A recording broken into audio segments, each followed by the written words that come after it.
Alô, alô, gente querida.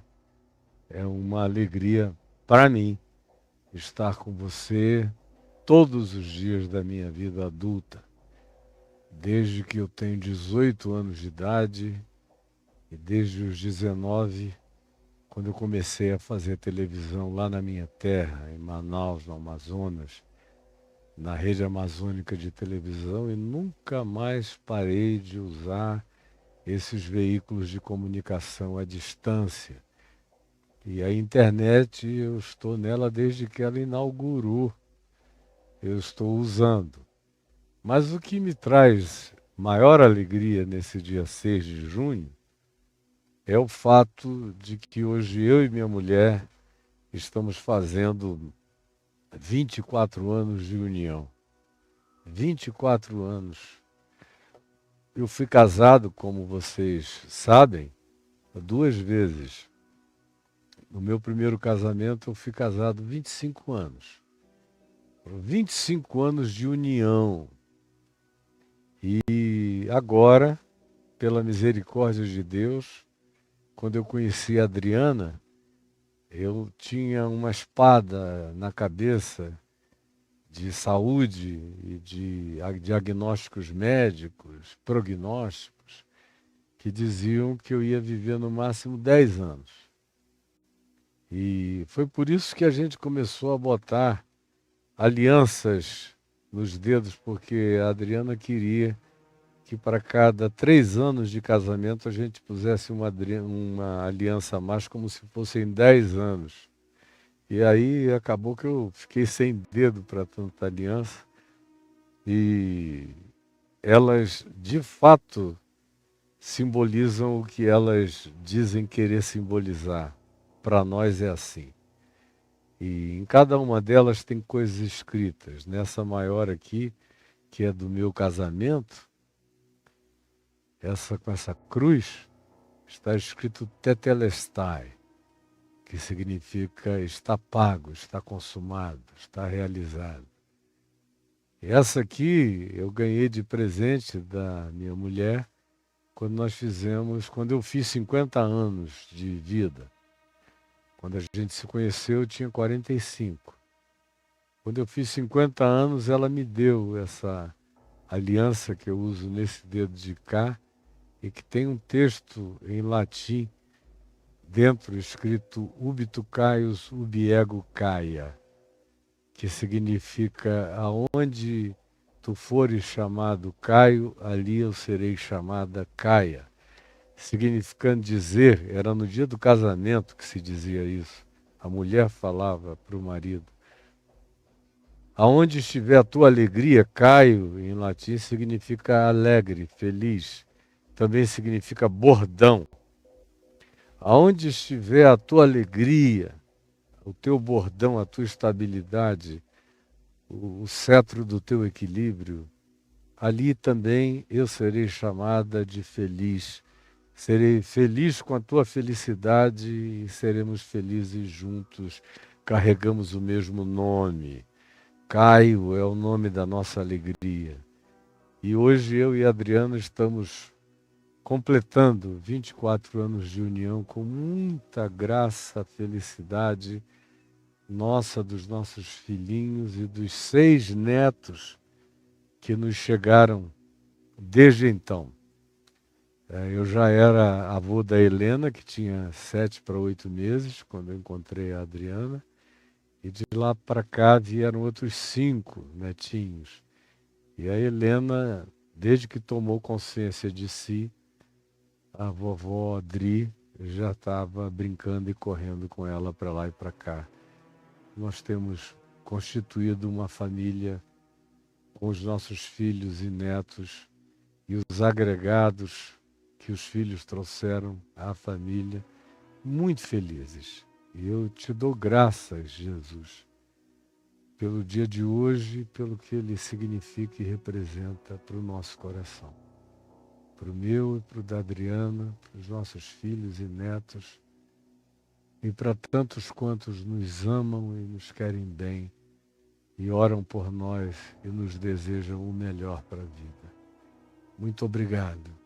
eu te trago minha gratidão com toda a expressão da verdade do meu ser, em nome de Jesus. Olha só, gente querida, nós paramos ontem eu disse que não poderia fazer, de manhã eu tive um compromisso numa solenidade e já voltei de lá tarde.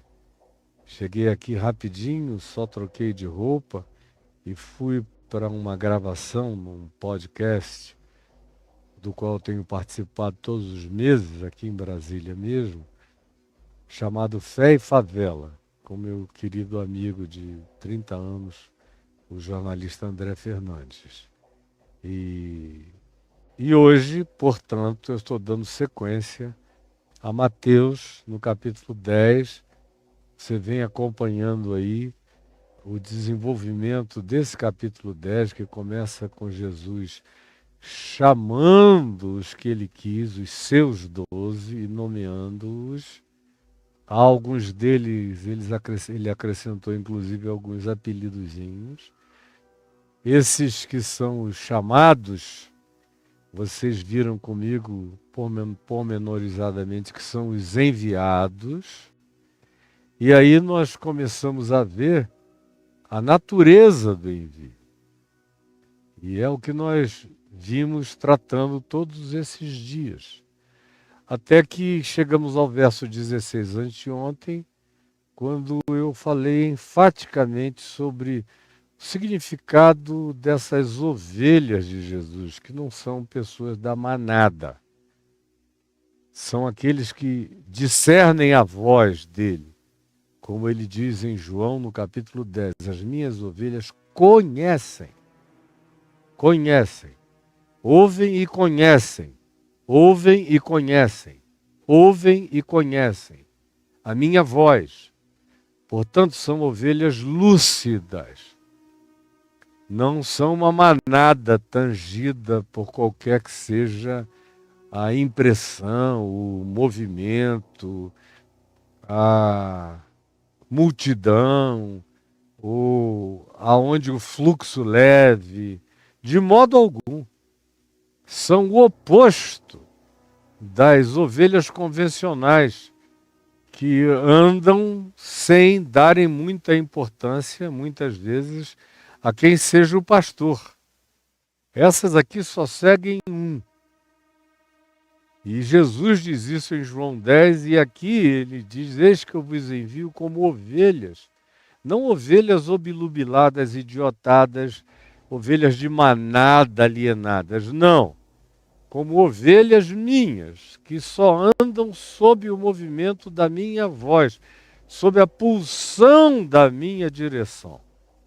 Eu vos envio como ovelhas para o meio dos lobos, e nós vimos isso amplamente. Sede, portanto, prudentes como as serpentes e simples como as pombas. Você lembra, como eu falei amplamente disso.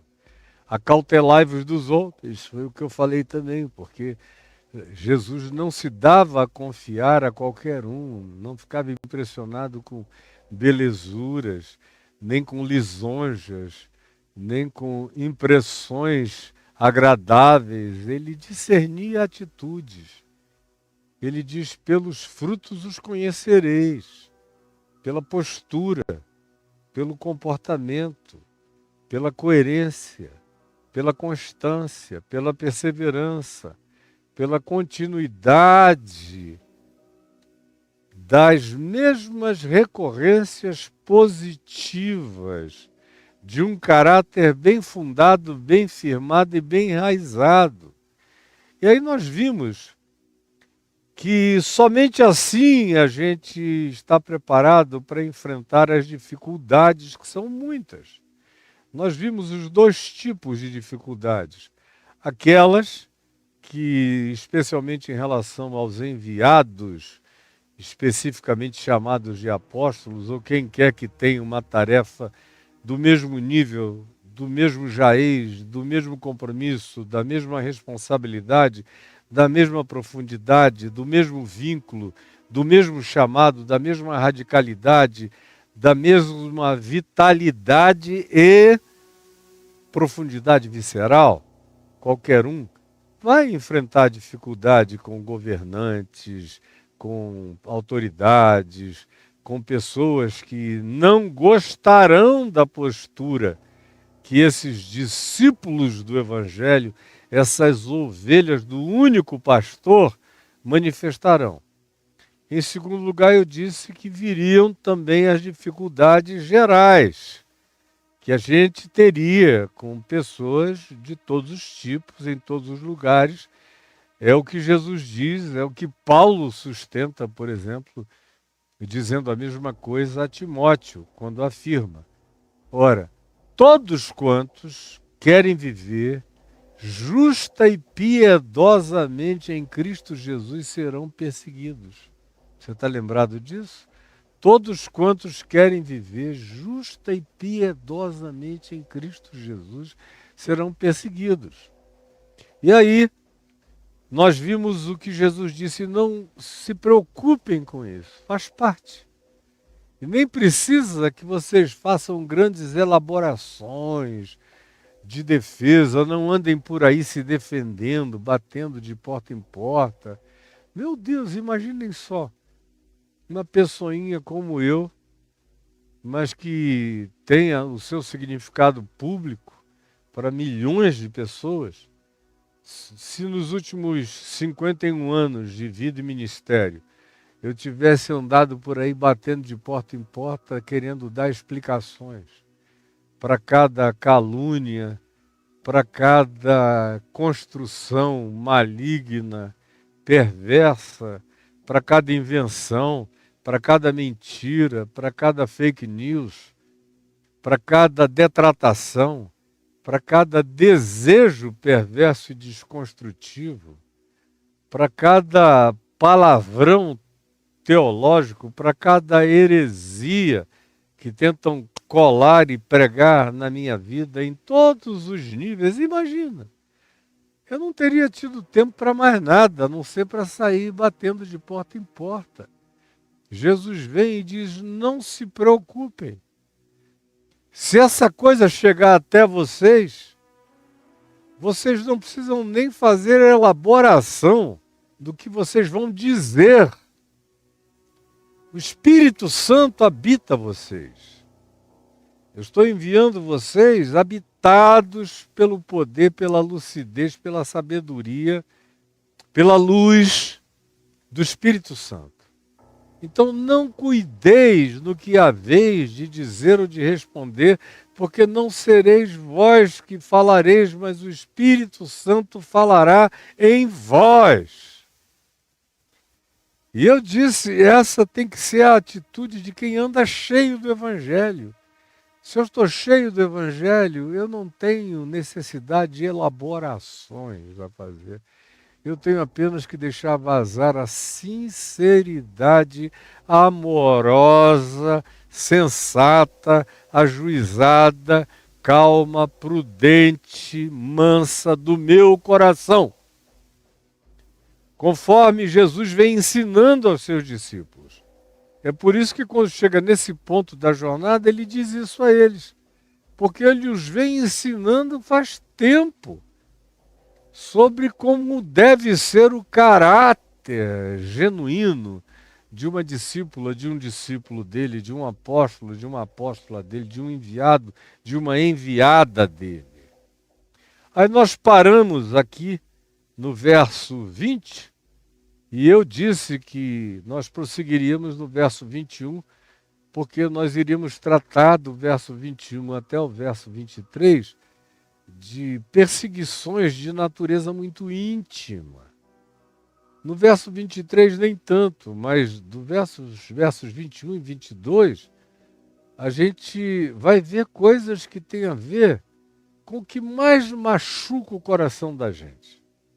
Preste atenção no que eu estou dizendo.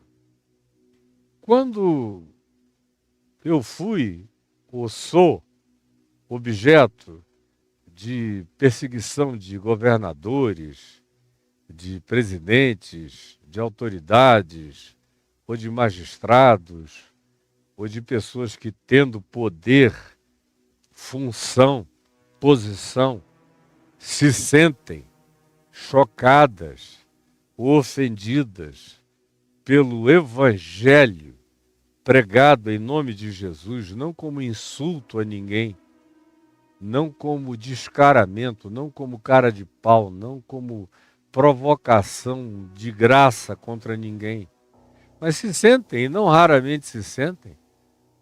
Desde o início da minha conversão, eu conheço na pele o significado de ter pessoas que numa posição que eles consideravam superior à que eu ocupava, e eu não quero nenhuma outra situação, nem posição, nem representação, senão essa que eu carrego a minha vida inteira e na qual eu viverei e morrerei nesse planeta, o mesmo lugar, a mesma vocação, o mesmo chamado, a mesma palavra, a mesma mensagem, todos os dias e todos os anos da minha vida, mas eles olham, e eu me lembro já nos primeiros dias de convertido, eu comecei a enfrentar dificuldades, provocações variadas, hoje mesmo de manhã cedo.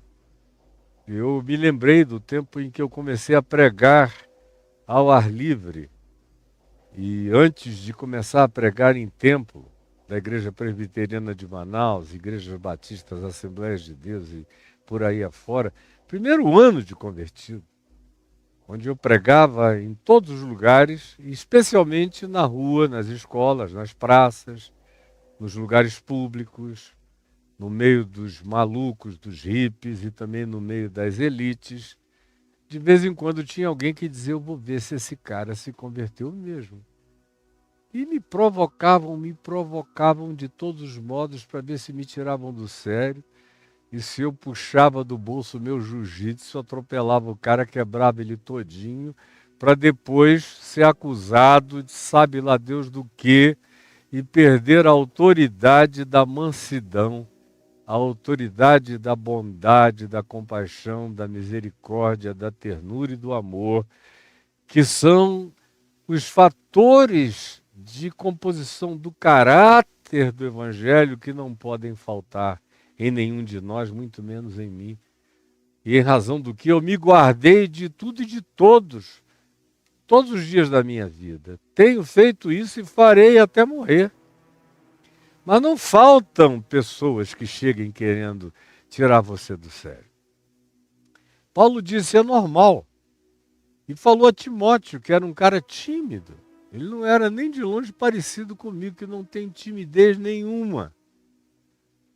Ele era muito tímido, mas Paulo diz, olha, Timóteo, todos quantos, não fique impressionado não, todos quantos querem viver justa e piedosamente em Cristo Jesus serão perseguidos.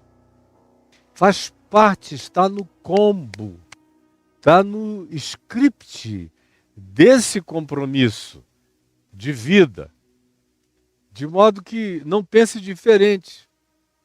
Isso pode vir de autoridades maiores, como vem de qualquer idiota em qualquer lugar, que joga pedra à distância. Em relação a mim, pelo menos em relação a mim, a tentativa de jogar em pedra de perto acabou há muitas décadas. Eles hoje jogam pedra de longe e se escondem. Eu não dou a mínima, vai passando pedra para lá e para cá, eu prossigo na minha alegria, na minha exultação. Para mim isso é sinal de que eu estou dizendo a coisa certa, na hora certa, com a atitude certa, pregando o Evangelho de Jesus, conforme Jesus o fez e conforme ele próprio foi perseguido, que é o que nós vamos ver mais adiante no verso 24. E dali para frente. Então, não há nada demais em pregar o amor de Deus e encontrar espíritos antagônicos, espíritos do ódio, espíritos da raiva. Que quanto mais você seja um ente do amor, da misericórdia, da compaixão, da solidariedade, e tanto mais quanto as pautas da sua vida, os temas da sua vida, as causas que coloquem você em movimento na vida, sejam as mesmas de Jesus e do Evangelho, mas você terá antagonismos do mesmo tipo de gente. São religiosos, são os capitães do templo, são os sacerdotes, são os profissionais da religião, são os fanáticos, são os mesmos que viviam chateando, acossando Jesus, fazem e farão a mesma coisa em relação a você. Significa que você está apenas repetindo o seu mestre e vivendo de acordo com ele, portanto, não se encolha, nem se atemorize. Receber isso de autoridades ou receber isso de estranhos que de longe demonstram o seu ódio, o seu antagonismo a você, não é obviamente agradável. Só um masoquista gosta disso e sente prazer nisso e psiquicamente orgasma nisso. Um ser humano normal não gosta disso, mas quando você é discípulo, mesmo que você não goste disso, você aprende a não dar mais importância. Você aprende. Eu sei que aprende porque eu aprendi. Não tem um dia na minha vida que eu não ouça dizer que tem gente. Olha, uma pessoa é pouco, mas dezenas, às vezes centenas, falando mal. Já houve períodos em que milhares desejavam o mal. Escreviam desejando o mal. Já tive encontros com pessoas que fisicamente quiseram fazer mal, mas não suportaram o enfrentamento da autoridade do meu olhar e fugiram. Por causa da exousia, da autoridade que Jesus colocou sobre a minha vida. Não para me matar, mas para me dar poder de viver e de levar vida aonde quer que eu vá. Até aí está tudo bem, faz parte do combo. O que dói mesmo é quando você é atingido nesse nível dos versos 21 e 22, que dizem: um irmão entregará à morte outro irmão. É quando o ódio se torna tão grande que aquele que você chama de meu irmão, ou que seja até seu irmão consanguíneo, mas não necessariamente, pode ser alguém que você considera um irmão, ou tenha considerado a vida inteira como um irmão, de repente você sente que vê e percebe que por causa do fruto do Evangelho em você, da carne e do sangue de Cristo encarnados em você, por causa da luz de Jesus refletindo, reluzindo, a partir da sua existência, eles começam a te odiar inexplicavelmente. É um negócio diabólico. Como eu também já encontrei inúmeras vezes. Gente que eu achei que era irmã. E que de repente te odeia. E sente inveja. São tomados por uma admiração maligna, perversa, homicida, destrutiva. Se pudessem, te reduziriam a um nada, a um vácuo, a um nihilo, a uma coisa alguma. Te matariam mesmo. Às vezes, e na maioria das vezes, por causa das nossas proteções constitucionais de uma sociedade mais evoluída, eles não nos entregam mais à morte, mas naqueles dias em que Jesus falou isso, entregavam sim. Como em todo lugar onde as sociedades não são desenvolvidas, o mesmo risco concreto de você ser entregue à morte, acontece. Como aconteceu, por exemplo, durante o comunismo, na União Soviética e em todos os países que se tornaram genuinamente marxistas, leninistas a partir do início do século XX, de 1917 para frente, da Rússia que virou União Soviética e de onde ela colocou os seus tentáculos, houve uma propaganda de muito ódio contra quem quer que cresce no Evangelho no nome de Jesus. E quantos irmãos entregaram à morte outros irmãos? Acontece hoje em dia. Em lugares como Israel, eles não podem entregar à morte. Mas eles te tratam como um ser humano morto, quando se trata de gente fanática religiosa, daqueles grupos extremíssimos, que são os mesmos que vão invadindo a Cisjordânia, colonizando a terra que não lhes pertence, e matando gente, querendo uma limpeza étnica, um genocídio horroroso mesmo, declarado por eles, falado inúmeras vezes, contínua e recorrentemente declarado.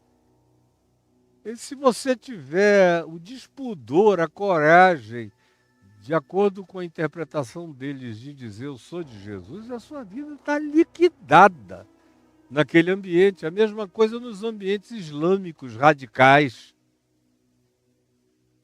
Ou a mesma coisa nos ambientes cristãos fanáticos, quando você não obedece o combo do fanatismo. E você se mostra um ser livre, vivendo o Evangelho. Eles não têm o poder constitucional de te entregar à morte, mas eles te matam do ponto de vista emocional, do ponto de vista da reputação, na perspectiva do que dizem a seu respeito, do que declaram contra você, das nulificações que eles tentam criar como desrealidade, como desfuncionalidade, como qualquer que seja a manifestação desconstrutiva do seu ser. Eles não têm nenhuma hesitação quanto a isso fazerem. É assim que é, e você não tem que ficar chocado, embora doa muito quando chega nesse nível aqui. Você se habitua com perseguição de autoridades. A minha casca, por exemplo, ficou grossa. Eu não sinto nada. Sejam quais sejam as autoridades, venham de onde venham, eu não sinto nada. Eles até pararam, porque veem que não me afeta. Ou de qualquer outro nível. Eles vão cansando. Bater cansa. O cara fica batendo, e você está ali no corner, igual o Muhammad Ali, só até brincando com as batidas dele, e se desvia, e passa por aqui, e você ainda bota a mão no rostinho dele, e daqui a pouco ele está cansado, ele não aguenta mais uma que vai para o chão. Cansa bater. Agora, não dá para acostumar, pelo menos não dá para se sentir confortável com nenhum tipo de rapidez, ou não há treino que você faça antes, que lhe deixe tão preparado ao ponto de que quando um irmão, uma irmã, alguém da sua carne, do seu sangue, ou alguém da sua mais profunda e visceral intimidade, trai você, entrega você, e faz isso por causa do ódio que desenvolveram em relação à sua vida, por causa da obediência, da prática e da vivência do Evangelho de Jesus, vistos na sua existência. Aí é um horror. Você fica olhando e diz, meu Deus, quanto mais cheio de luz, de graça, de vida, de amor, de compaixão, de bondade, de mansidão, de misericórdia, a minha existência vai se tornando, mais essas pessoas que deveriam ser e aceitar que são as primeiras beneficiadas por esse convívio, mais odeiam, mais apresentam repulsa, mais repugnam você. E o coração fica doído, machucado. E Jesus, introduz esse tema dizendo, olha, governadores virão, pessoas diversas em ambientes diversos farão a mesma coisa, mas se preparem, porque isso virá também de dentro da intimidade de vocês, da casa de vocês, dos círculos íntimos, das congregações mais achegadas, dos parceiros que estavam acima do bem e do mal no coração de vocês. Por isso vale repetir o que ele inicia dizendo no verso 17: acautelai-vos dos homens. Sede prudentes como as serpentes e simples como as pombas. Fiquem preparados para qualquer coisa e não se assustem de nada, nem de coisa alguma, porque os irmãos entregarão à morte. A você. Um entregará o outro. Esse ambiente de irmandades, Jesus está dizendo aqui aos seus apóstolos, aos seus chamados e enviados, e aos seus discípulos engajados, aonde quer que haja discípulos engajados. Se você é um deles, preste atenção. Tem muita gente aqui que apenas é do cristianismo, é apenas da religião, é apenas farofeiro de igreja, não tem nada a ver com Cristo, com o Evangelho, nem com o reino de Deus, não sabem nem o que é isso, são aquelas ovelhas de manada que correm em qualquer direção. Mas quando se trata de gente lúcida no Evangelho, fique sabendo que faz parte do combo desse pacotão essa tristeza com os irmãos. E com aqueles que você imaginaria que seriam os que entrariam de costas na sua tenda no dia em que você seja um Noé carente de discrição, que você imaginaria que seriam suas primeiras proteções na sua fraqueza, aqueles que você imaginaria que seriam os primeiros a fazerem corta-luz e não permitir que as coisas viessem direto a você, e ao contrário, são os que abrem a porta por dentro, dissimuladamente, sorrateiramente, perversamente. São os inventores de males mais provocativos, porque quando alguém é conhecido como fazendo parte da sua intimidade e começa a dizer de você coisas totalmente destrutivas e negativas, aqueles que te odeiam adoram. Babam de alegria ao saber disso. Porque supostamente são pessoas insuspeitas, falando mal de alguém que carrega o testemunho do Evangelho da graça de Deus na vida e no mundo. Mas fique sabendo que você jamais será isento disso. E eu também não. Por isso é melhor andar preparado, acautelado dos homens. Os irmãos são seres humanos. Eu não preciso viver em estado de desconfiança, mas eu não posso existir em estado de credulidade tola, inocente e burra. Eu tenho que saber pelo Evangelho que qualquer coisa pode vir de qualquer lugar. Guarde bem o que eu estou lhe dizendo. Eu preciso saber pelo Evangelho que qualquer coisa pode vir de qualquer lugar. Jesus diz, um irmão entregará à morte outro irmão. O pai, isso dói, não é? O pai entregará o filho. Que coisa doída. Filho entregará os seus progenitores, o pai, a mãe. Isso naqueles dias. Hoje em dia, como eu já falei 3 vezes hoje, a gente tem proteções constitucionais. O que a gente experimenta são ódios, dissabores, silêncios, interrupções relacionais, abominações, expulsões de casa. Aqui você não entra mais enquanto for assim. A gente acabou de ver nessa polarização política dos últimos anos a quantidade enorme de famílias que racharam, que estão rachadas até hoje. Algumas aparentemente, definitivamente. E na maioria dos casos, a alegação era pseudopolítica, mas de fato tinha a ver com a posição que alguém tomava no Evangelho contra a entrega de alguns familiares à idolatria messiânica que muitos milhões de irmãos, de próximos, bem íntimos da gente, assumiram de maneira totalmente translocada e inconcebível.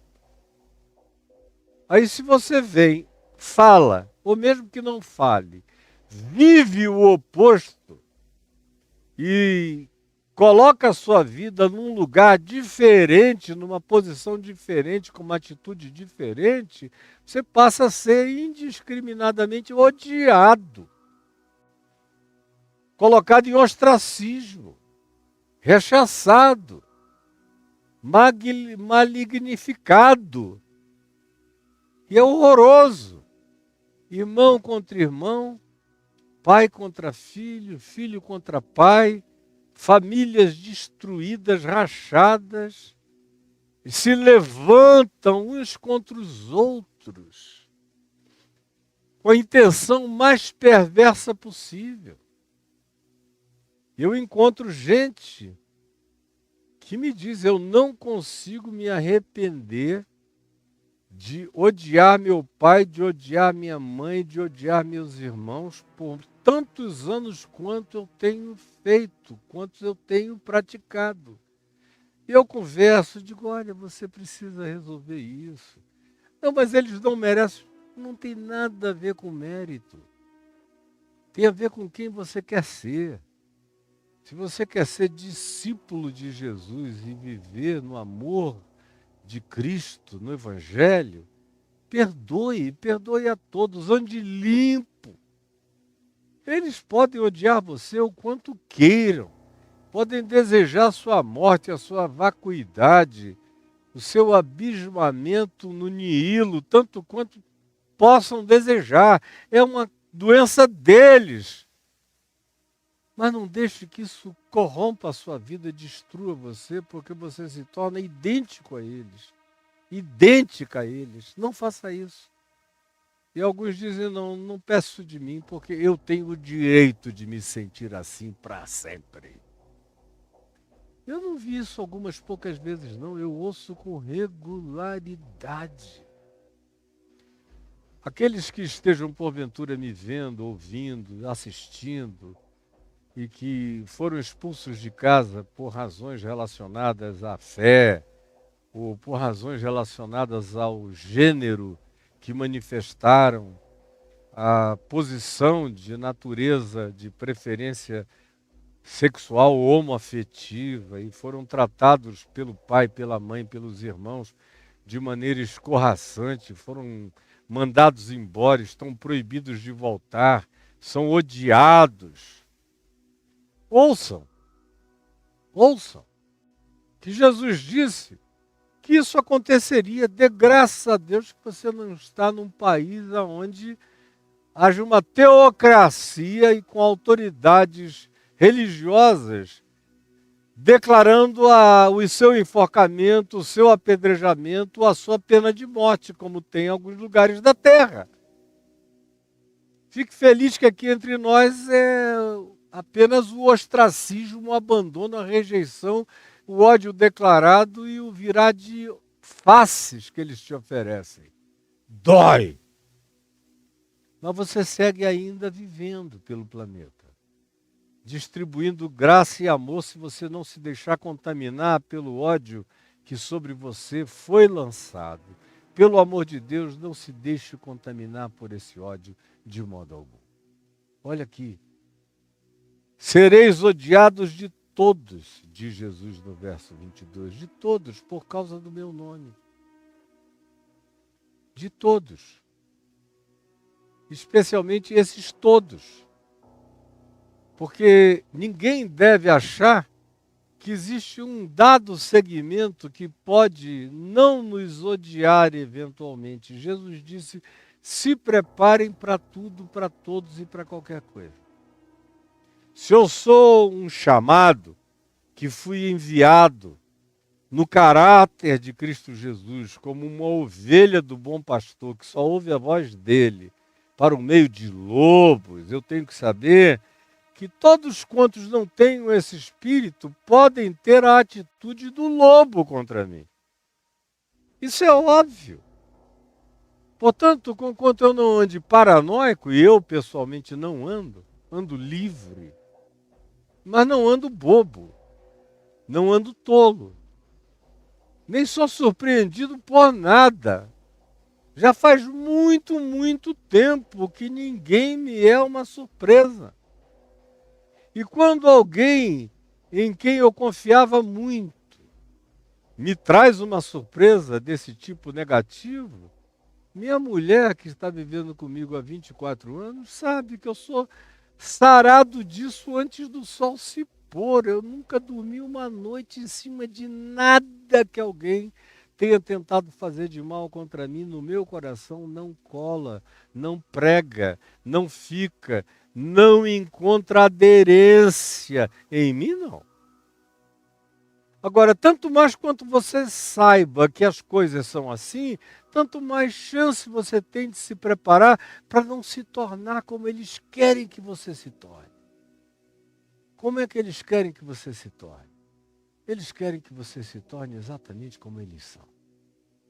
Esse é o objetivo do ódio que você recebe.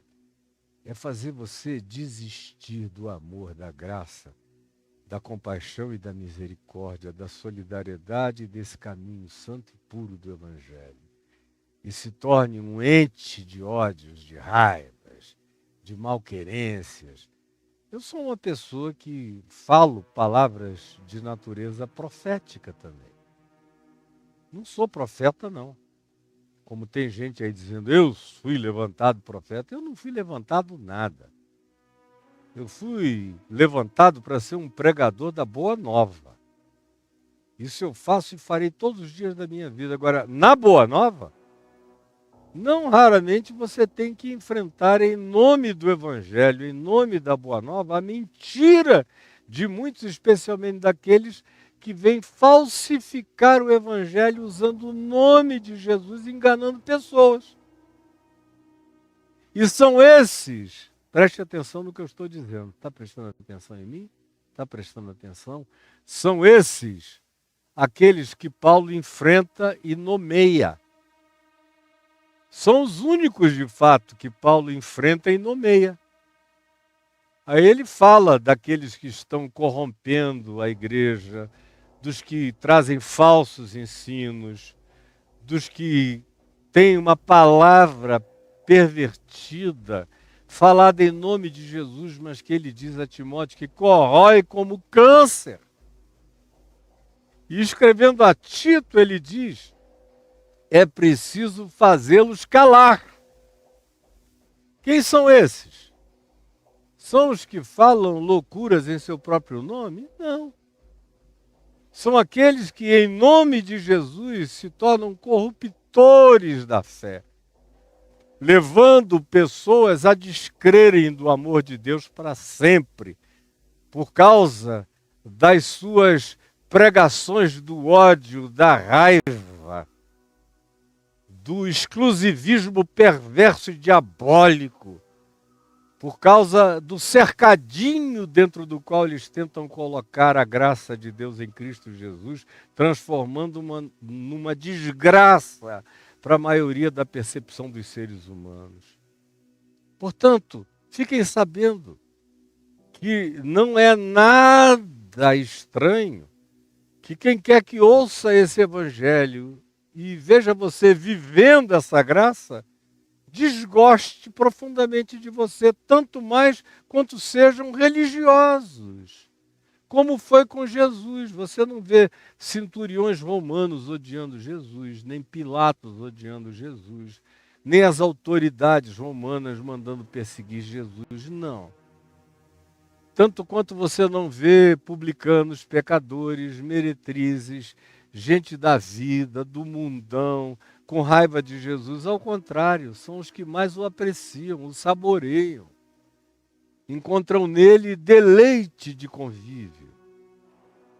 Nos evangelhos, o ódio unânime quase que Jesus recebe vem do fanatismo religioso. e do poder daqueles que dizem: quanto mais gente vem a ouvir e crer nessa palavra que ele chama de boa nova, de evangelho do reino de Deus, quanto mais gente crer nisso, menos gente crerá em nós e no que nós ensinamos. Portanto, nós temos que odiá-lo, porque ele é o grande inimigo. Quem são esses? São as autoridades religiosas e são os fanáticos religiosos, nos evangelhos, tanto quanto são na vida. Jesus diz: são esses os todos que odiarão vocês por causa do meu nome. Aquele, porém, que perseverar contra isso, que não baixar a cabeça, que seguir em frente, que não se intimidar, que não der meia volta, que não desista, que não se acovarde, aquele que prossiga com a veemência da certeza de que Deus não nos deu espírito de covardia, mas sim espírito de poder, de amor e de moderação, esses são os genuínos chamados, enviados, e que são as ovelhas no meio dos lobos, que atravessam todas as dificuldades e permanecem inabaláveis. Como Paulo diz em Efésios 6, dizendo que é o que todos nós devemos nos revestir para que no fim de tudo, tendo enfrentado todas as coisas, permaneçamos inabaláveis. Porém, é preciso perseverar até o fim. Esse que perseverar até o fim, que não voltar atrás, esse será salvo. Aguente tudo, suporte tudo. Não baixe a guarda e nem baixe o nível. Ao contrário, levante o sarrafo do Evangelho na sua vida dia a dia mais. Dia a dia mais. Dia a dia mais. Porque quem for de Deus, como o apóstolo João diz na primeira epístola, no capítulo 5, aquele que de fato é de Deus, ou no capítulo 4, aquele que ama, procede de Deus, vem de Deus, é nascido de Deus, é filho de Deus, porque Deus é amor. Mesmo que ele não faça parte da sua congregação ou de congregação nenhuma, mas se ele trata a vida com amor, eu sei que eu estou lidando com alguém que foi tocado pela graça sublime do amor de Deus, ainda que essa pessoa não tenha todas as informações que eu eventualmente posso agregar a elas com muita mansidão, com muita calma, com muita sabedoria, com muita sensatez, que é para não estragar o que nela já está plantado. E como eu vejo acontecer todo dia, há tantos anos, às vezes eu vejo gente que era muito melhor antes de ir para a igreja do que depois que foi para a igreja e foi completamente estragada pelos crentes. Que é Jesus que diz isso. Você que fica escandalizado, dizendo o Caio diz cada coisa. Não, eu sou um mero repetidor do Evangelho. É Jesus que diz isso em Mateus 23. Ai de vós, fanáticos, fariseus, hipócritas, mentirosos, cascudos, que dão uma volta missionária no mundo inteiro querendo ganhar gente para vocês, para ficarem sob o domínio, a tutela, o controle de vocês. E uma vez que vocês consigam transformar esse indivíduo num prosélito, num discípulo desse proselitismo mentiroso de vocês, vocês o tornam 2 vezes mais filho do inferno do que vocês mesmos já são. Conseguem fazer desse indivíduo uma pessoa horrorosa. Tem muita gente que vai se convertendo comigo, que eu nunca vou contar a ninguém que se converteram comigo, que estão sendo discipulados, que estão crendo. Porque eu tenho medo dos crentes. Eu já vi demais, eu já aprendi demais.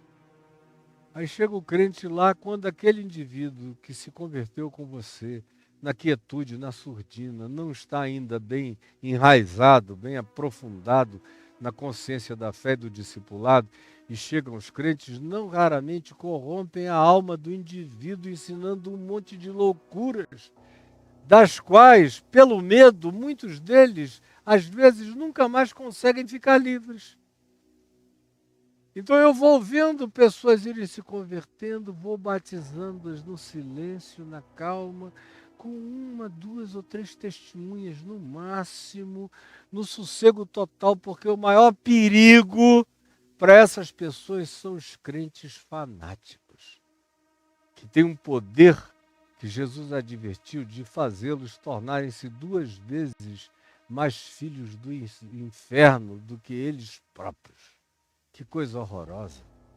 É gente contagiosa que, quando chega perto, prejudica todo mundo de quem se aproxima. Mas, se você, sabendo disso tudo, todavia, perseverar até o fim, você será salvo. Aí ele conclui aqui essa parte, nós vamos parar por aqui também, dizendo: quando, porém, vos perseguirem numa cidade, num lugar, não fiquem dando murro em ponta de faca ali. Minha família me odeia, me odeia, me odeia, vou ficar aqui também, vou perturbá-los de volta. Não. Esse princípio que ele começa aplicando a uma cidade se aplica a qualquer conjunto humano, a qualquer conjunto social. Pode ser família nuclear, pode ser parentela, pode ser congregação religiosa, pode ser, como no caso, uma aldeia, uma pequena cidade, uma pequena vila, que é para onde eles estão sendo enviados. Se vocês, porém, chegarem num lugar e vos perseguirem, ele diz: fugir para outro lugar. Saiam daí. Saiam. E uma coisa interessante em Jesus é que todas as vezes que chegam nos evangelhos e dizem querem te matar, ele vai embora. Ele não diz: eu sou macho e valente, vou ficar aqui. Onde é que estão esses caras? Manda vir que vocês vão ver o que eu vou fazer com eles. Posso pedir legiões de anjos ao meu Pai para derrubar esses caras, para quebrar a mandíbula desses bichos. Não. Querem te matar, estão planejando contra a tua vida, estão te cercando de ódio. Ele vai para outra cidade, ele vai para outra cidade. O que ele diz aqui aos seus chamados e enviados é o que ele pratica. Até chegar o dia da morte. Quando chega o dia, ele próprio escolhe ir para Jerusalém. E quando tentam detê-lo, como Tiago e João, que queriam, só porque prepararam pousada para ele numa cidade, numa aldeia samaritana, queriam que ele ficasse de qualquer jeito lá e ele não queria, os samaritanos perceberam, tiveram sensibilidade e disseram: não, não precisa ficar, pode seguir. Ele já estava próximo a Jerusalém e seguiu. João ficou com ódio. Tu queres que façamos descer fogo do céu para os consumir? Foi quando Jesus disse a João e ao seu irmão e a todos os seus discípulos: vós, até o dia de hoje, não sabeis de que espírito sois. Porque o Filho do Homem não veio para destruir as almas humanas, não veio para destruir as almas humanas, e sim para salvá-las. Quem não entendeu isso não sabe ainda de que espírito é e não carrega a consciência do Espírito de Cristo, de modo algum. Mas ele me ensina isso: não fique dando soco em ponta de faca. Não querem? Não querem. Deixa não quererem, let it be. Siga adiante. O mundo está cheio de gente. Quando em 98 eu deixei de ser aquela unanimidade brasileira, e num certo sentido mundial, porque aonde quer que pessoas no mundo inteiro me conhecessem, eram milhões no mundo inteiro que me conheciam, me amavam. Porque era o evangelho da graça que eles viam sendo encarnado e pregado através de mim. Mas quando veio a notícia do meu divórcio, E logo depois a notícia do dossiê Caimã, que foi contada da maneira mais estapafúrdia, ambas as coisas, do modo mais estapafúrdio e enlouquecedor possível, e eu deixei de ser aquela figura unânime, por muita gente eu passei a ser odiado, tratado mal mesmo. E o que eu fiz? Eu fiquei insistindo? De modo algum. Eu, particularmente, me recolhi. Fui procurar outros rebanhos, outros apriscos, outros grupos humanos. E dizendo, por exemplo, ao meu filho Davi, que um dia levou um diretor de marketing da Sociedade Bíblica do Brasil, que almoçou comigo e com ele numa churrascaria, e disse: é uma pena, reverendo, eu queria muito conseguir patrocinar um programa para o senhor na televisão, mas a minha entidade não vai querer fazer isso porque o senhor se tornou persona non grata para os evangélicos. E aí veio dizer essa bobagem, um garoto lá de 29 anos, eu rodado mais do que a roda, e cansado de bobagens, já idoso de tanta experiência, fiquei olhando, meu filho ouviu aquilo, e eu falei, não é ele, falei, é o meu filho. Ele ouviu, falei, está ouvindo o que ele está dizendo? Ele não sabe de nada, meu filho. Nesse minuto em que ele está falando dessa tolice, tem milhares de crianças nascendo, que daqui a 15 anos vão estar com capacidade de me ouvir, me entender e me amar. E tem outros que estão agora com 10, 12, 15 anos de idade que não fazem parte dessa curriola, que quando ouvirem o evangelho da minha boca pela primeira vez, vão amar Jesus e o evangelho. E há uma outra quantidade de gente sofrida e machucada nesse mundo, adultos já neste mundo, sofrendo nessa terra e essa sociedade, que quando ouvirem o evangelho da graça de Deus que eu tenho a pregar, se apaixonarão imediatamente. Então o que ele disse é dele, não tem nada a ver conosco, e a gente não precisa de patrocínio de ninguém. Nós já temos o patrocínio do Espírito Santo, que é o que quase ninguém tem, para anunciar o evangelho com sabedoria e graça, o que não é todo mundo que tem. Então não se preocupe, nós vamos adiante. Portanto, quando vos perseguirem num lugar, vão para outro. Tem muita gente, não fiquem insistindo contra o ódio de ninguém, para vocês não se tornarem prisioneiros, cativos da antipatia, do ódio, do espírito antagônico e persecutório de muita gente nesse mundo. Ao contrário, não percam tempo com isso, sigam adiante, vão para outro lugar, porque em verdade eu vos digo, ele diz, que não acabareis de percorrer as cidades de Israel até que venha o Filho do Homem. O que é que ele está querendo dizer? Que se eles, os enviados, os apóstolos, fossem em cada aldeia de Israel, o Filho do Homem apareceria em glória sobre a terra inteira? Era isso? Ou que depois de morto e ressuscitado, indo e assentando-se acima de todo o principado, potestade, trono, soberania e poder como ele é e está, uma vez que os apóstolos pregassem em cada cidadezinha de Israel, o Filho do Homem seria obrigado a voltar? É isso que ele está dizendo? Como alguns intérpretes dispensacionalistas já falaram tanto e afirmaram tanto e se desgastaram tanto e quebraram tanto a cara, e o Filho do Homem não voltou, que calaram. E Jesus nunca esteve dizendo isso. Tem um até que aqui. Ele diz, se vos perseguirem num lugar, vão para o outro, vão para o outro, vão para o outro, porque eu digo que conquanto Israel seja um lugar pequeno, nunca deixará de haver perseguição a vocês em Israel, nem em qualquer congregação religiosa, nem em qualquer sociedade fechada, nem em qualquer ambiente humano, onde o evangelho do reino seja pregado, não faltará, isso jamais cessará. Podem ir com a certeza de que isso não acabará e vocês nunca percorrerão nem cidades de Israel, nem do mundo inteiro, até que venha o Filho do Homem. Só quando o Filho do Homem voltar é que o antagonismo cessará contra a vida de vocês. Até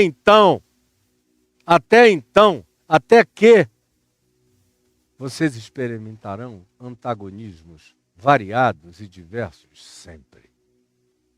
Senhor Jesus, eu peço que essa palavra dita com simplicidade, com obviedade, com clareza, em teu nome, tenha fortalecido o coração de muitos, tenha animado a vida, a mente, a alma, as emoções, os sentimentos e, sobretudo, tenha trazido resistência de caráter e resiliência de fé, de esperança e de amor para todos quantos disseram amém com verdade, deram crédito à palavra que em teu nome eu repito e que precisa ser guardada nos escaninhos mais profundos do nosso coração.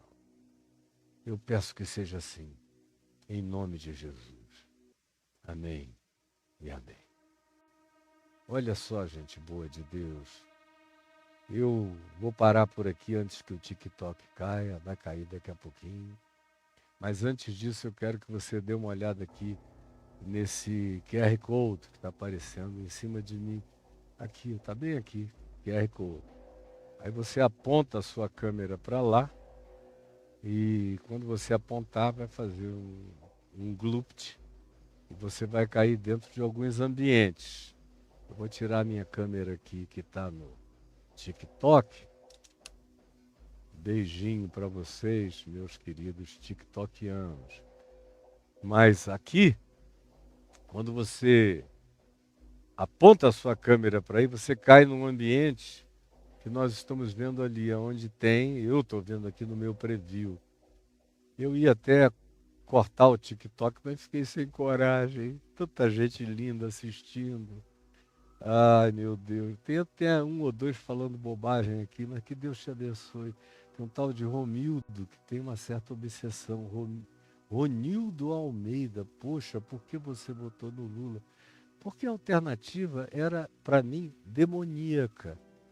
Só por isso. Não foi por preferência, não. Foi alternativa ao pior, ao horroroso. Mas não é o caso. Meu filho, vai curar tua alma. Ronildo Almeida, curar tua alminha, parem de vir falar besteira. A terra é plana, alguém disse para o Ronildo aqui.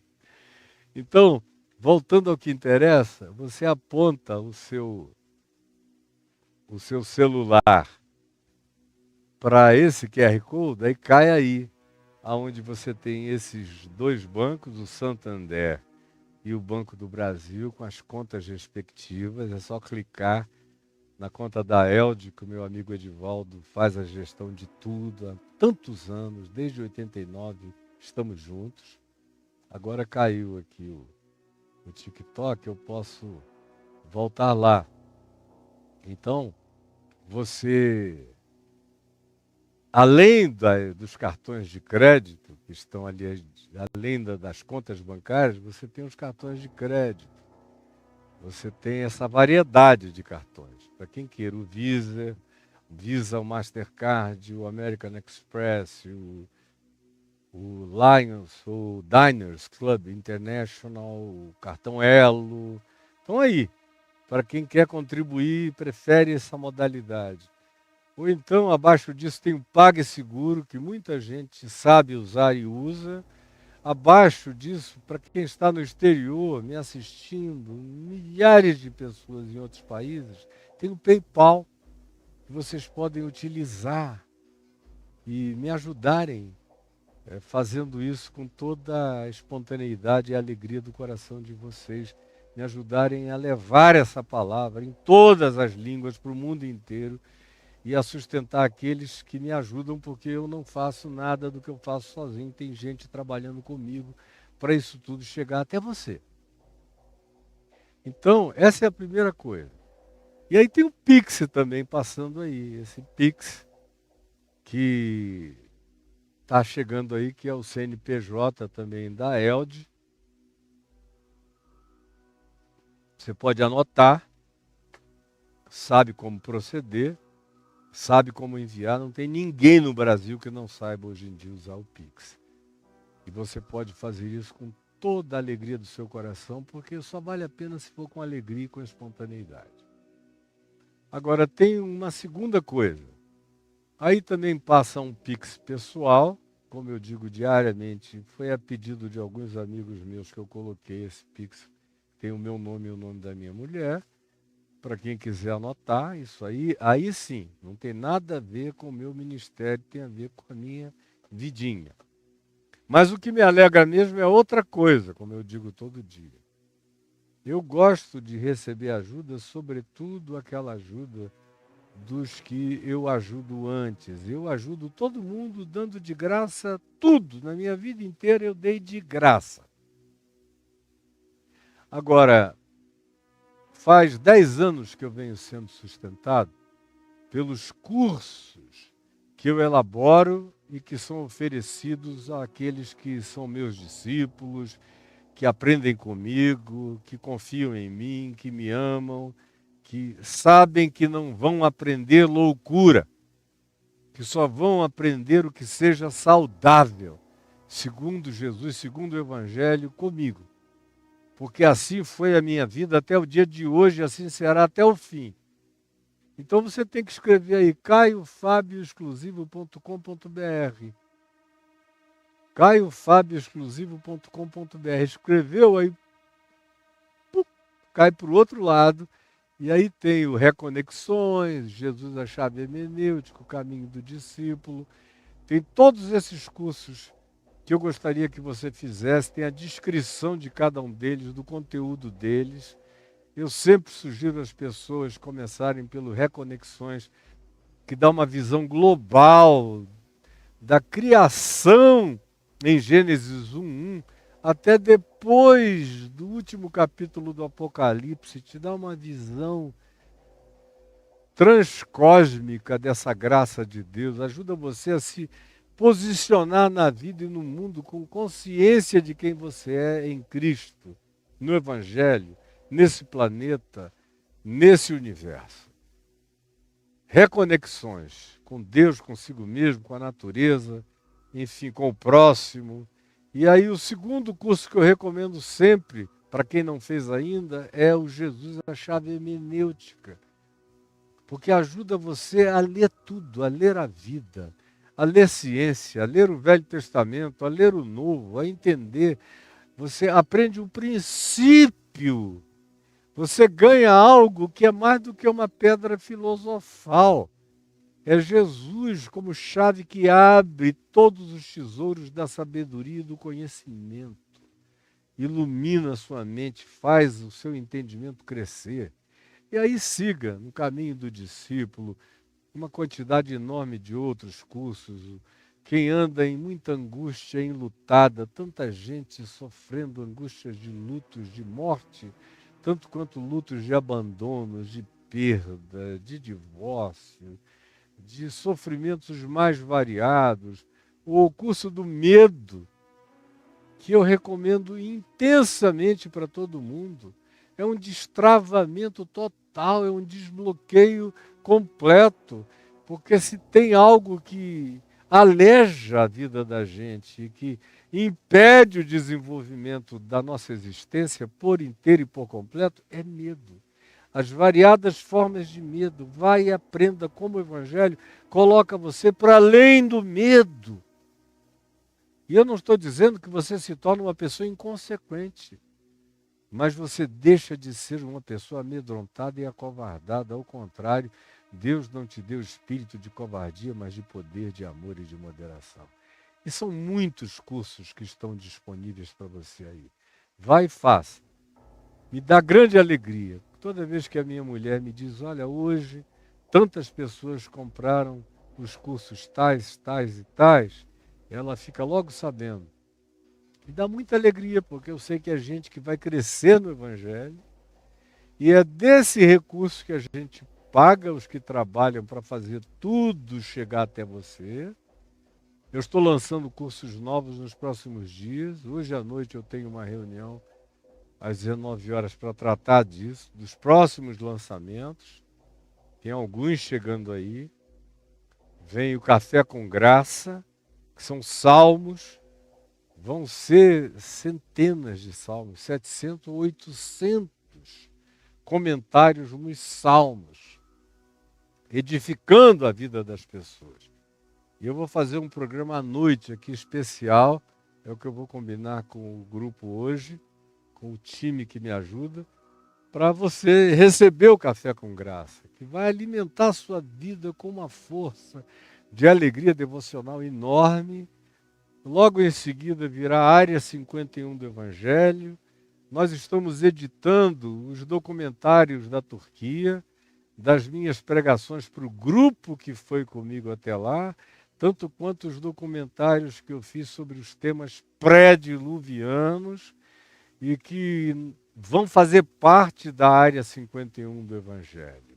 Na Área 51 do Evangelho, você vai ter engenharia reversa em relação a tudo que a religião ensina, em contraposição ao que o Evangelho ensina, ao que Jesus ensinou.